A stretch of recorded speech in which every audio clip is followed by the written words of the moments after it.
Good morning, student. My name is Kavita Chaudhary from Sunita Global School. I will teach you EVS in class 4. तो बच्चों, पिछली class में हमने chapter number first a visit to my grand parents house के कुछ question answer solve किए थे, यानी उन क्वेश्चन आंसर के बारे में हमने डिस्कस किया था। आज की क्लास में हम बाकी के यानी जो 6 to 10 क्वेश्चन आंसर है, जैसा कि मैंने आपको पिछली क्लास में बोला था कि हम बाकी के जो क्वेश्चन आंसर है वो अगली क्लास में डिस्कस करेंगे। तो आज की क्लास में हम क्वेश्चन नंबर 6 to 10 के बारे में डिस्कस करेंगे। उससे पहले मैंने आपको 1 to 5 तक क्वेश्चन आंसर के जो आंसर थे वो मैंने बता दिए थे आपको, और इनके जो आंसर है मेनली आपको खुद को लिखने थे, क्योंकि आपको ही पता है कि आपके पैटर्नल ग्रैंडफादर यानी आपके दादा के कितने भाई बहन हैं, वो कहाँ पर रहते हैं, और आपकी मम्मी जो बचपन में कहाँ पर रहती थी। इस तरह के क्वेश्चन थे। जैसे फर्स्ट क्वेश्चन था, how many brother and sister does your paternal grandfather है, आपके जो दादा हैं उनके कितने भाई और बहन हैं। फिर सेकंड क्वेश्चन था, where do your grandfather sibling lives now, जो आपके ग्रैंडफादर के भाई बहन हैं यानी सिबलिंग्स यानी उनके सगे भाई बहन, तो वो अभी कहाँ पे रह रहे हैं, इसके बारे में लिखना था। फिर थर्ड क्वेश्चन था, have you visited the house where your mother और father lived as a child, तो क्या आप कभी उस घर में गए हो जहाँ पर आपके मम्मी और या फिर आपके पापा जब बच्चे थे तब रहा करते थे, और उस जगह के बारे में आपको 3 थिंग्स बतानी थी। जो आपको उस जगह के बारे में आपको एक बताना था कि वहाँ की क्या ऐसी 3 चीजें जो आपको बहुत ज्यादा पसंद है। List 3 things that you like about it. उसके बाद जिसमें मैंने आपको 2 लिखवाई थी और एक आपको खुद करनी थी। एक तो मैंने लोकेलिटी बताया था और एक नेबर्स बताए थे, और एक क्या क्वालिटी वो आप खुद लिख सकते हो। फिर फोर्थ मैंने क्वेश्चन बताया था आपको, who lives in your mother old house now where it is located, तो आपकी जो मम्मी का पुराना घर था वहां पे अभी कौन रह रहे हैं, या तो उनके रिश्तेदार रह रहे हैं, या फिर अगर उन्होंने वो जो घर था वो सेल कर दिया यानी बेच दिया है तो अब कौन रह रहे हैं, तो ऐसे बताना है। और फिफ्थ क्वेश्चन था, what games did your mother play as a child, और वो कौन सा गेम है जब आपकी मम्मी बचपन में खेलना पसंद करती थी, तो मैंने फुटबॉल का आपको एग्जाम्पल देकर बताया था। मेन आपकी मम्मी को जो पसंद है वो आप उनसे पूछकर लिख सकते हो। अब आज करेंगे हम चैप्टर के क्वेश्चन आंसर में 6 क्वेश्चन, यानी 6 क्वेश्चन है, how many brothers and sister does your father have, आपके पापा के कितने भाई और बहन हैं, तो इसका आंसर हम लिखना स्टार्ट करते हैं। मैं सिर्फ आपको लिखना बताऊंगी, कितने भाई और बहन है वो आप आपके पापा से पूछ के यानी अपने फादर से पूछ के लिख सकते हो। तो इसका आंसर देखो, जैसे क्वेश्चन नंबर 6, यहाँ पे मैं इसका आंसर लिख रही हूँ, my father have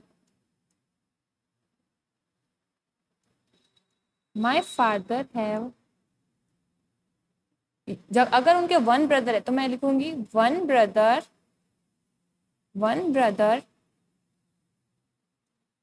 and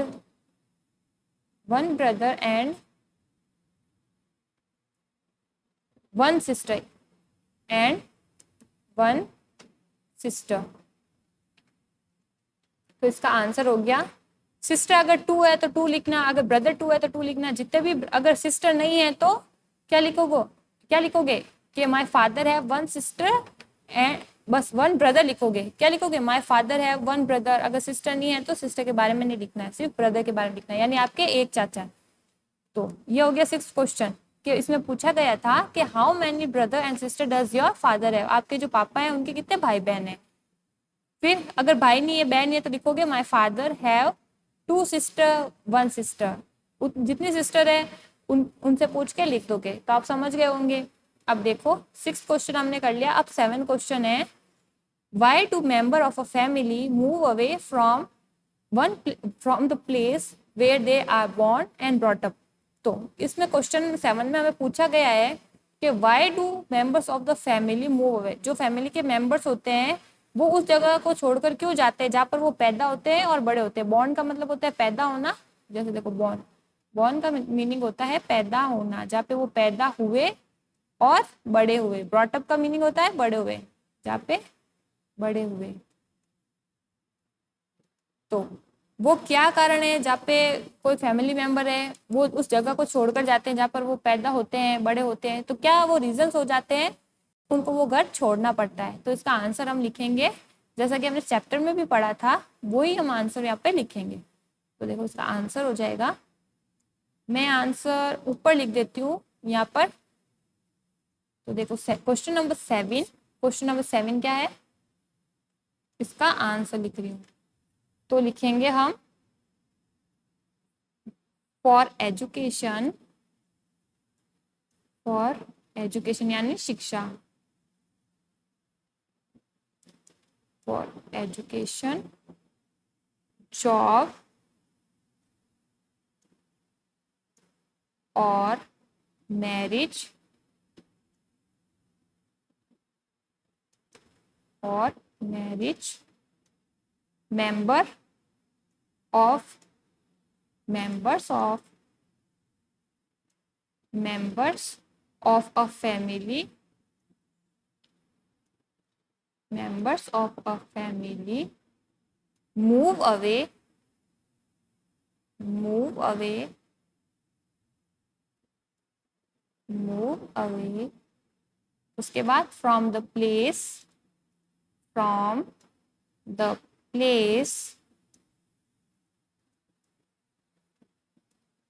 where, या नीचे लिख देती हूँ where they born, यानी जहाँ पर वो पैदा हुए, born and brought up यानी बड़े हुए, brought up।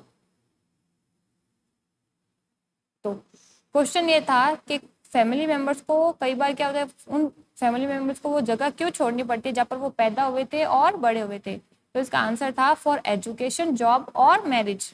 क्या था? एजुकेशन, जॉब और मैरिज के, पढ़ाई के लिए या नौकरी के लिए या फिर शादी के लिए जो मेंबर्स होते हैं फैमिली मेंबर्स, उनको उस जगह को छोड़ना पड़ता है जहाँ पर वे पैदा हुए और बड़े हुए। फॉर एजुकेशन, जॉब और marriage, members of a family move away from the place where they born and brought up. तो ये हो गया 7th का आंसर। अब मैं इसको इरेज करके नेक्स्ट क्वेश्चन यानी 8 क्वेश्चन की ओर बढ़ती हूँ। अगर आप नहीं लिख पाते हो तो वीडियो को पॉज करके भी आप आंसर लिख सकते हो। तो देखो क्वेश्चन नंबर 8 पढ़ते हैं। क्वेश्चन नंबर 8 क्या है? What games did your father play as a child? अब आपको अपने पापा का पसंदीदा गेम के बारे में लिखना है जो आपके पापा बचपन में खेलना पसंद करते थे। What games did your father play as a child? तो आपके पापा जो है बचपन में कौन सा खेल खेलते थे? तो देखो मैं आपको ना लिखना बता देती हूँ, कैसे लिखोगे आंसर को।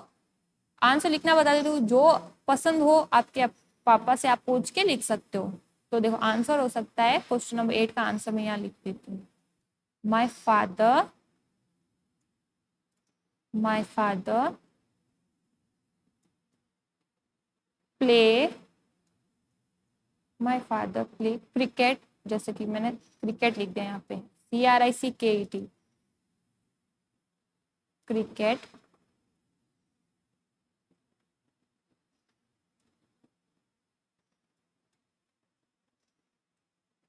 As a child, as a child. तो मेरे पापा है वो क्रिकेट खेलते थे जब वो बच्चे थे। What games did your father play as a child? My father play cricket as a child। अगर फुटबॉल पसंद है तो फुटबॉल लिख दो, खो खो पसंद है अगर खो खो तो खो खो लिख देना, लंगड़ी टांग खेलते थे तो लंगड़ी टांग लिख देंगे, लंगड़ी टांग को इंग्लिश में लंगड़ी टांग ही लिखते हैं। तो पूछ कर आपको लिखना है जो पसंद था। तो ये हो गया हमारा 8 क्वेश्चन। अब देखो 9 question. Name his favourite story book, comic, film और प्ले। तो हमें क्या करना है, आपके पापा का जो आपके पापा को कौन सी स्टोरी बुक या फिर कॉमिक बुक या फिर फिल्म या प्ले पसंद था तो उसके बारे में लिखना है। जैसे देखो कैसे लिखोगे, हीज, इसका 9th का आंसर मैं यहाँ बता दूँ, हीज फेवरेट, हीज फेवरेट। अब स्टोरी बुक थी कोई, जैसे बाल हंस आती है स्टोरी बुक, या कॉमिक्स। स्टोरी बुक नहीं है तो अगर कॉमिक्स होती है, कॉमिक्स का मतलब तो समझते हो ना, छोटे बच्चों के लिए पढ़ने के लिए मैगजीन्स आते हैं उसको हम कॉमिक्स बोलते हैं। तो my his favourite comics, comic is बाल हंस। बाल हंस आती है ना, और छोटू मोटू भी आती है, या फिर छोटू मोटू भी लिख सकते हो।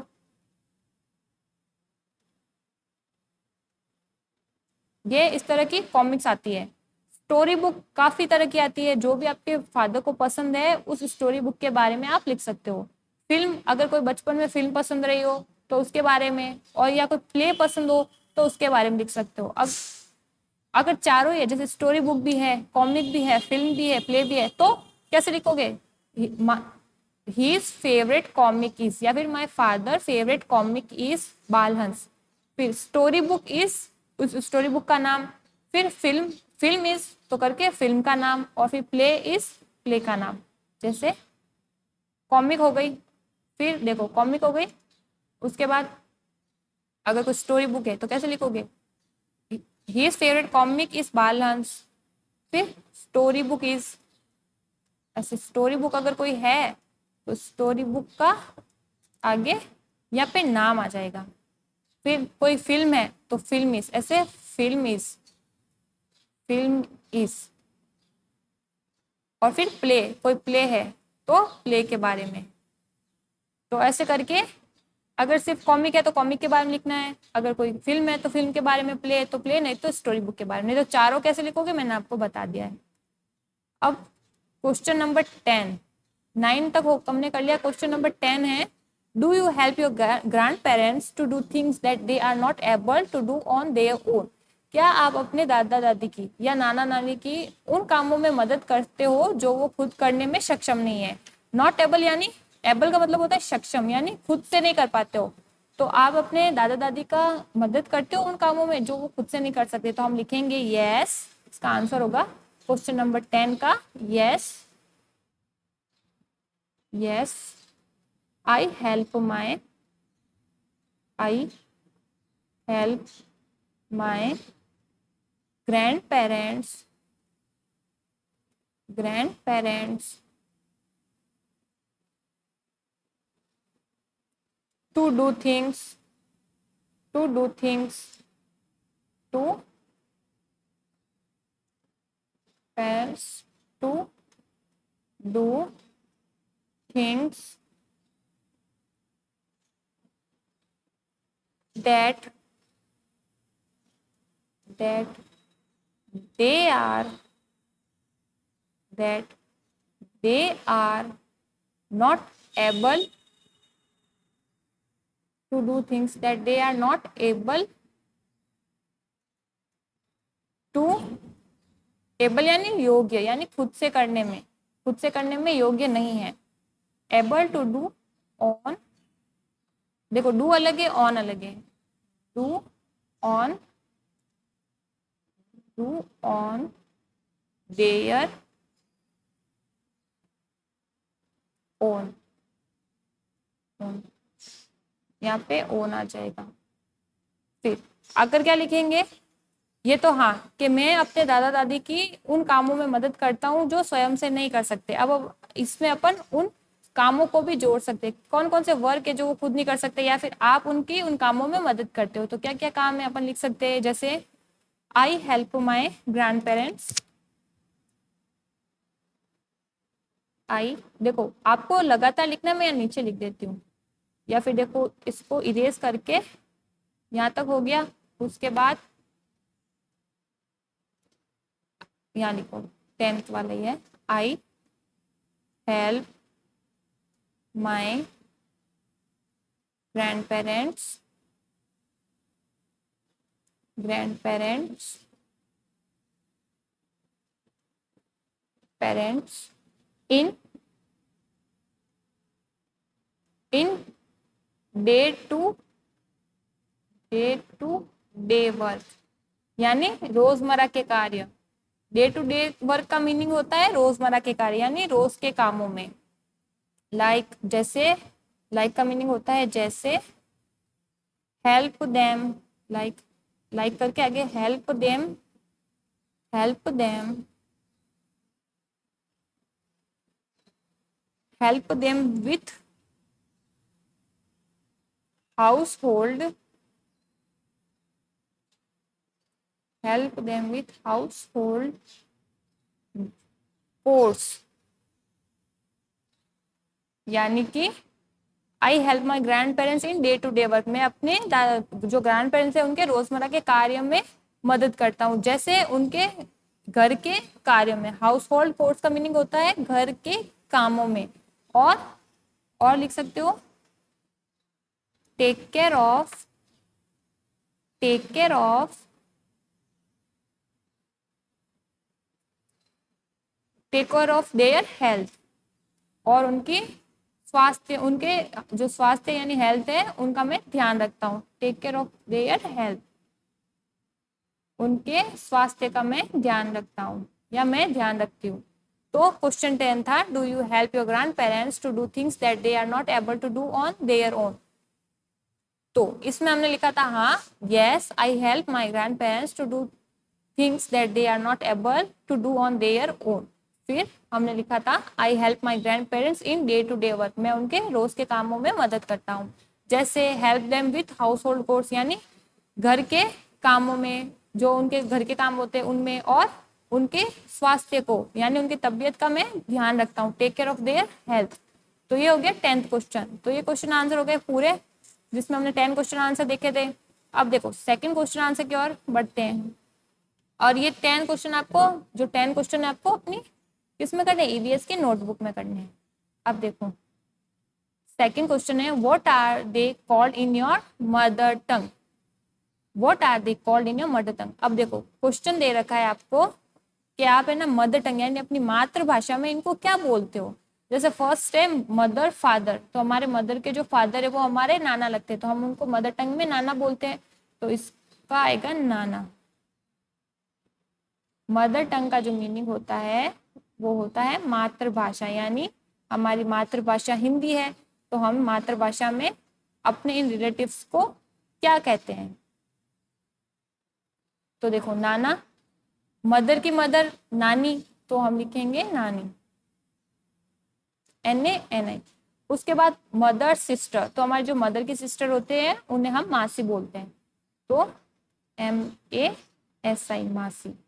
और मदर के जो ब्रदर होते हैं यानी मदर के जो यानी मम्मी के जो भाई होते हैं उन्हें हम मामा बोलते हैं, तो इसका आंसर होगा मामा, MAMA।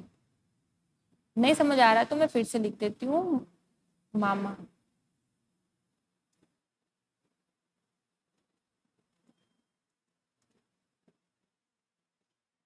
ये हो गया मामा। अब देखो फिफ्थ क्वेश्चन है, फादर मदर, जो फादर की मदर होती है यानी पापा की मम्मी को हम दादी बोलते हैं, तो ये हो गया इसका दादी। और फादर के फादर को हम दादा बोलते हैं। अपनी मदर टंग यानी अपनी मातृभाषा यानी अपनी भारतीय भाषा हिंदी भाषा में। फादर सिस्टर, फादर सिस्टर होती है बुआ, और फादर ब्रदर होते हैं चाचा या क्या लिख सकते हो, ताऊ जी।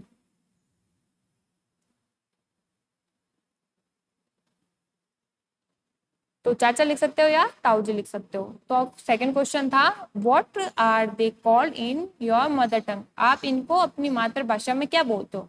फर्स्ट था मदर फादर यानी नाना, सेकंड था मदर मदर यानी नानी, फिर थर्ड था मदर सिस्टर यानी मासी, फोर्थ था मदर ब्रदर यानी मामा, फिफ्थ था फादर मदर यानी दादी, फिफ्थ सिक्स था फादर फादर यानी दादा, सेवन था फादर सिस्टर यानी बुआ, और एट था फादर ब्रदर यानी चाचा जी, चाचा या फिर ताऊ जी। तो ये हो गया हमारा question answer chapter number first, a visit to my grand parent house. तो इसके क्वेश्चन आंसर पूरे हो गए। आज हमने 5 क्वेश्चन किए और ये मदर टंग वाला क्वेश्चन किया। अब आगे आपको क्या दे रखा है, एक ग्रुप डिस्कशन दे रखा है यानी एक प्रोजेक्ट सेक्शन दे रखा है। उससे पहले कुछ बर्डिंग वैल्यूज दे रखी है, इसके बारे में हम डिस्कस करेंगे। सिर्फ डिस्कस करना है इसके बारे में, पढ़ना नहीं है या कुछ भी इसके रिलेटेड काम नहीं करना है, सिर्फ पढ़ना है कि ये दे क्या रखा है, उसके बारे में सिर्फ हम थोड़ी नॉलेज ले लेते हैं। देखो बर्डिंग वैल्यूज में दे रखा है carrying and sharing. What is a carrying and sharing, carrying and sharing क्या होता है। कैरिंग, कैरिंग का मतलब होता है ध्यान रखना यानी देखभाल करना, और शेयरिंग होती है बांटना। तो कैरिंग का मतलब हो गया कैरिंग यानी देखभाल करना, और शेयरिंग यानी बांटना। जैसे हमने कैरिंग एंड शेयरिंग होती है ना, हम बांटते हैं, और देखो CHARING, SHA शेयरिंग, शेयरिंग का मतलब होता है बांटना। यानी हमें भाई बहनों के साथ केयरिंग और शेयरिंग के साथ रहना चाहिए। फिर सेल्फ अवेयरनेस, सेल्फ अवेयरनेस का मीनिंग होता है जागरूकता। आप खुद कितने जागरूक हो किसी चीज को लेकर, किसी टॉपिक को लेकर, किसी बात को लेकर, जैसे जागरूकता। सेल्फ अवेयरनेस यानी हम कितने जागरूक हैं, उसको हम सेल्फ अवेयरनेस बोलते हैं। और अप्रिशिएशन का मीनिंग होता है प्रशंसा, यानी प्रशंसा, एप्रिशिएशन। तो ये थे कुछ वर्डिंग वैल्यूज। अब आगे देखो, ग्रुप डिस्कशन दे रखा है। ग्रुप डिस्कशन देखते हैं। फर्स्ट है स्वीट फैमिली, यानी प्यारा परिवार। स्वीट फैमिली का मतलब होता है प्यारा परिवार। Family teachers the first lesson in life. जो फैमिली होती है वो हमें जिंदगी का पहला पार्ट पढ़ाती है। अवर parents teachers kindness, patience, caring and sharing. जो हमारा परिवार होता है वो हमें क्या क्या सिखाता है? काइंडनेस यानी दयालुता, काइंडनेस का अर्थ होता है दयालुता। पेशेंस यानी धीरज, केयरिंग यानी देखभाल, और शेयरिंग यानी बांटना। तो हमारी फैमिली हमें क्या सिखाती है? काइंडनेस, पेशेंस, केयरिंग और sharing. They give us security and love. वो हमें सिक्योरिटी, यानी सिक्योरिटी का मतलब तो आप समझते होंगे, और प्यार, लव यानी प्यार। सिक्योरिटी यानी हमें एक तरह से देखभाल देती है। सिक्योरिटी काय की? पैसे की सिक्योरिटी, मनी की सिक्योरिटी, होम की सिक्योरिटी, ये सब हमें अपने फैमिली से मिलती है। फिर take help from your parents and learn about your family by preparing a questionnaire. तो आपको क्या करना है? अपने पेरेंट्स की, take help of your parents, आपको अपने पेरेंट्स की मदद लेनी है। और learn about your family by preparing a questionnaire, और आपको अपने परिवार के बारे में एक क्वेश्चनरी तैयार करके समझना है। क्या सीखेंगे? ये क्वेश्चन आंसर दे रखे, अब इसको पढ़ते हैं। क्वेश्चनरी यानी प्रश्नावली, यानी बहुत सारे क्वेश्चंस बनाने हैं। बहुत सारे क्वेश्चंस होते हैं तो उसको हम क्वेश्चनरी बोलते हैं। अब देखो, फर्स्ट क्वेश्चन है, what was the occupation of your grandfather? Paternal और मैटरनल, आपके जो ग्रैंडफादर है उनका ऑक्यूपेशन यानी उनका व्यवसाय क्या है, वो क्या काम करते हैं, उसके बारे में हमें लिखना है। पैटर्नल और मैटरनल, जो आपके दादाजी है वो क्या करते हैं, उनका ऑक्यूपेशन क्या है, और आपके जो नाना जी है वो क्या करते हैं, उनका ऑक्यूपेशन क्या है, उसके बारे में हमें लिखना है। Second, what skills did your grandfather teach her children? वो क्या चीज है, यानी आपकी जो ग्रैंड मदर है उन्होंने अपने बच्चों को क्या सिखाया है। यानी आपकी जो नानी है उन्होंने आपकी मम्मी को, और आपके जो दादी है उन्होंने आपके दादा को, आपके पापा को क्या सिखाया है। तो देखो, जो जैसे अपनी मम्मी को जो नानी होती है सिलाई कढ़ाई या फिर कई तरह के काम सिखाती है, और वैसे ही जो पापा होते हैं उनको भी दादी ने कुछ ना कुछ सिखाया होगा। तो वो आपको पूछ के लिखना है अपनी ग्रैंड मदर से, या अपनी ग्रैंड मदर या नानी या अपनी दादी से पूछना है कि आपने क्या क्या सिखाई, क्या स्किल सिखाई है। स्किल यानी कोई कार्य, कोई काम, वो क्या काम सिखाया उसके बारे में लिखना है। फिर थर्ड है, how many members we are there in your maternal grandfather family? तो आपको अपने ननियाल में, यानी आप मैटरनल ग्रैंडफादर क्या होते हैं, यानी आपका जो ननिहाल है उसमें आपके कितने फैमिली मेंबर्स रहते हैं, यानी कि आपको लिखना है आपके फैमिली मेंबर, जो आपके मम्मी का घर है उसमें कितने फैमिली मेंबर्स हैं। फिर फोर्थ है, how do you help when a member of your family fall sick? तो जब भी आपके फैमिली में कोई परिवार का मेंबर है वो बीमार हो जाता है, फेल सिक का मीनिंग होता है बीमार होना, फेल सिक्स, फॉल सिक्स यानी बीमार होना।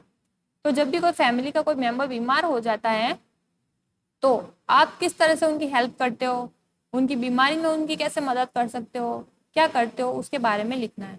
फिफ्थ क्वेश्चन है, name the most precious moral value that your parents have learn from your their parents. आपको एक ऐसी मॉरल वैल्यू यानी एक ऐसी नैतिक शिक्षा के बारे में बताना है जो आपके पेरेंट्स ने अपने पेरेंट्स से सीखी है।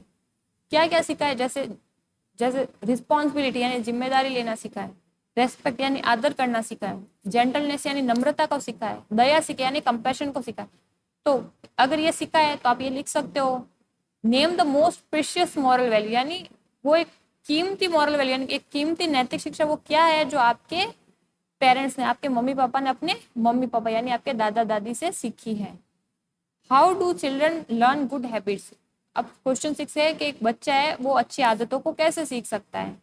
कैसे सीख सकता है? अपने परिवार वालों से। जब उसके परिवार वाले उसको सही और गलत की नॉलेज देंगे तो वो गुड हैबिट को बच्चा सीखना स्टार्ट कर देता है। फिर 7th है, list 3 good habits that you always follow. आपको क्या करनी है? एक 3 हैबिट्स लिखनी है 3 आदतें लिखनी है जो आप हमेशा फॉलो करते हो। और आदतें कौन सी? अच्छी आदतें यानी गुड हैबिट्स जो आप अक्सर फॉलो करते हो। तो ये आपको खुद को करना पड़ेगा, अपने बुक में लिख देना, नहीं तो याद तो होगा ही आपको, कॉपी में नहीं करना है। ऐसे हम डिस्कशन करें इसके बारे में कि ये लिखा हुआ क्या है। अब नरेशन यानी बखान करना है, आपको बताना है। Invite your grand parents to your school, आपको अपने ग्रैंड पेरेंट्स को अपने स्कूल में इनवाइट करना है यानी आमंत्रित करना है।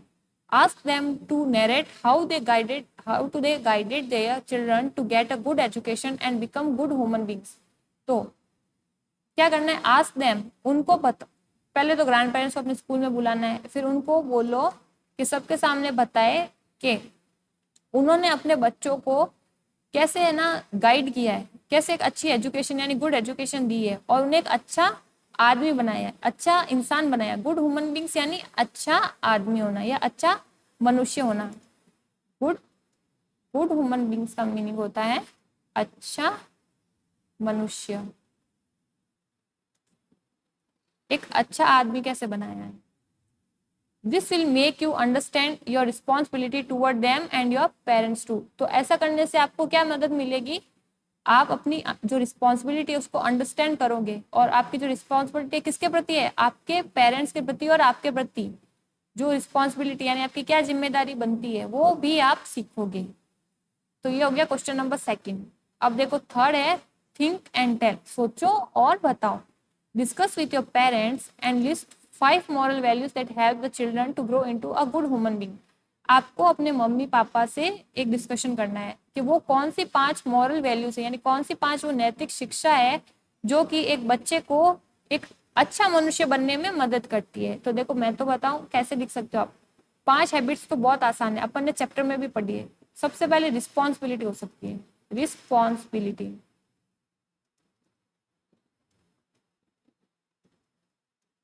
रिस्पॉन्सिबिलिटी, फिर पेशेंस हो गया,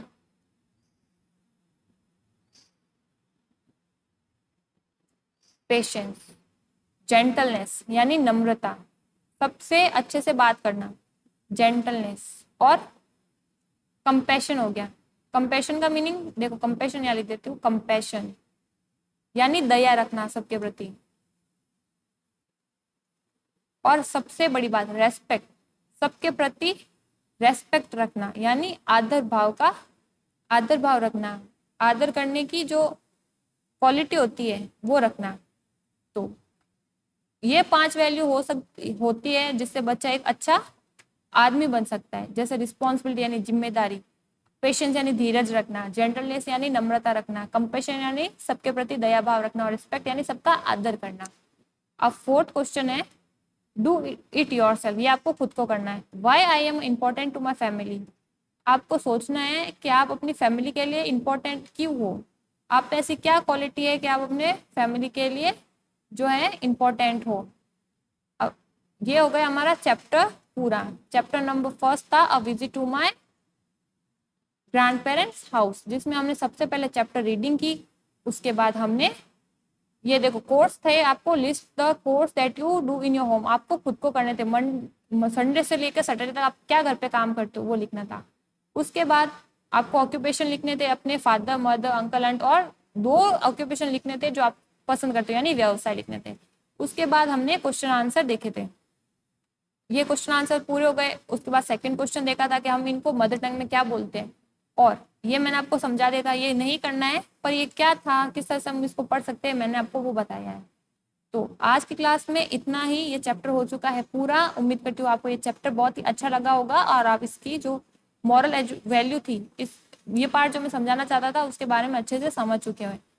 नेक्स्ट क्लास में हम आपके ईवीएस के नेक्स्ट चैप्टर के बारे में डिस्कस करेंगे। तब तक के लिए अच्छे से जो भी मैंने काम आपको बताया है आपकी ईवीएस की नोटबुक में आपको नीट एंड क्लीन करना है। तब तक के लिए stay home, stay safe, bye.